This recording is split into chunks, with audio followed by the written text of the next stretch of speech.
अस्सलाम वालेकुम, this is कफ़ील कासिम और आज की हमारी डिस्कशन इंग्लिश ऐसे की सीरीज़ के अंदर फोर्थ डिस्कशन है। और अब तक हम जो डिस्कस कर चुके हैं वो ये है कि जी एक अच्छा ऐसे लिखने के लिए हमें कौन कौन सी चीज़ों की ज़रूरत होती है, ऐसे है क्या, और उसमें उसके जनाब जो कंटेंट्स होते हैं, कंपोनेंट्स होते हैं, वो कौन कौन से होते हैं। और उसके बाद जो डिस्कशन हुई थी हमारी वो ऐसे की टाइप्स पे हुई थी कि कंपैरेटिव एग्ज़ाम के अंदर किस किस्म के जो टॉपिक्स हैं वो आते हैं और हमें किस डोमेन के अंदर जाके तैयारी करनी होती है, और वो टॉपिक जो भी होगा उसका क्या कंटेंट होता है, और इन चीज़ों के ऊपर हमारी डिस्कशन हुई थी। ये वो वाली चीज़ें थी जो कि अब तक हम डिस्कस कर चुके हैं। बट फ्रॉम नाउ ऑन हम ये डिस्कस करेंगे कि जो भी कंपोनेंट हो, उसका इंट्रोडक्शन हो, उसकी मेन बॉडी के अंदर जितने भी पैराग्राफ्स हों वो हों, या आप कह लें कि कंक्लूजन हो, ये जितने भी हैं ये कम से कम एक पैराग्राफ तो है। ठीक है, तो अब हमें एक पैराग्राफ लिखने के लिए कौन कौन सी चीज़ों की ज़रूरत होती है, या एक पैराग्राफ को डेवलप करने के लिए हमें क्या करना पड़ता है, इन इन चीज़ों के ऊपर आज की हमारी डिस्कशन होगी। अच्छा, अब आप देखें कि अगर आप इंट्रोडक्शन लिख रहे हों, या आप मेन बॉडी का कोई भी पैराग्राफ लिख रहे हों, या आप कंक्लूजन लिख रहे हों, आपको कम से कम एक पैराग्राफ ज़रूर लिखना पड़ता है। अब जो पैराग्राफ होता है ना, ये कोई आम बात नहीं है, ये कोई एवी तुक्का नहीं है कि आपने जनाब ना कहीं से भी शुरू कर दिया तो कहीं पे जाके जनाब उसको ख़त्म कर दिया, बल्कि उसके कुछ फर्दर जनाब ना कंपोनेंट्स होते हैं जो कि आपने हर पैराग्राफ के अंदर देने होते हैं। अगर आप ऐसे को देखते हैं तो आपको ऐसे के जो कंटेंट्स होते हैं, कंपोनेंट्स होते हैं, उसमें से सबसे पहला इंट्रोडक्शन है।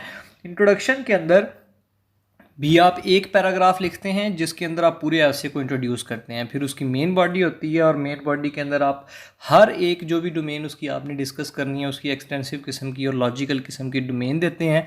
और ये तमाम सब पैराग्राफ्स होते हैं पूरे ऐसे को जनाब ना बता रहे होते हैं कि इसमें कौन कौन सी चीज़ को आपने कैसे कैसे डिस्कस किया है। और जो थर्ड कंपोनेंट है उसका एक ऐसे का वो कंक्लूजन है। ठीक है, ये तो ऐसे के जनाब ना मेन कंपोनेंट हो गए। अब अगर आपने इन ऐसे के एक ऐसे के किसी भी कंपोनेंट को पैराग्राफ की सूरत में लिखना होगा, फॉर एग्जांपल आपने इंट्रोडक्शन लिखना होगा या मेन बॉडी का कोई एक पैराग्राफ लिखना होता है, तो आप क्या करते हैं? तो आप सबसे पहले याद रखें कि जब भी आप कोई पैराग्राफ लिखते हैं आप उसको इंट्रोड्यूस करते हैं। आप रीज़न्स लिख रहे हैं किसी भी चीज़ की, आप जनाब ना उस रीज़न को इंट्रोड्यूस करवाएंगे।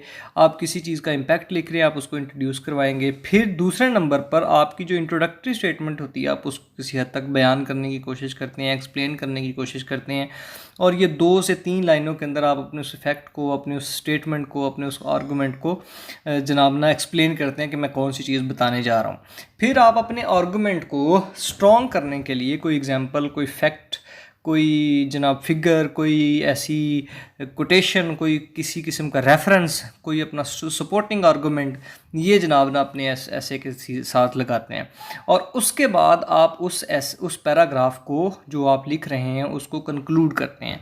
और इस तरह जनाब अली आप एक पैराग्राफ लिखते हैं। इसका मतलब ये हुआ, अब अगर आपने मेरी बात समझी हो, कि जी आप कोई भी पैराग्राफ लिखें अगर, तो उसको इन 4 कंपोनेंट्स में ज़रूर लिखना है। आप एक ऐसे को तो लिखते हैं कि आप एक ऐसे लिखा, फिर उसका इंट्रोडक्शन लिखा एक ऐसे का, फिर उसकी मेन बॉडी के पैराग्राफ्स लिखे, देन उसका कंक्लूजन लिखा।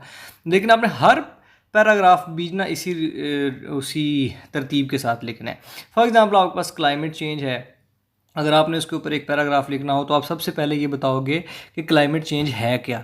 फिर आप इस इशू को 2 से 3 लाइनों में, 3 से 4 लाइनें के अंदर एक्सप्लेन करेंगे।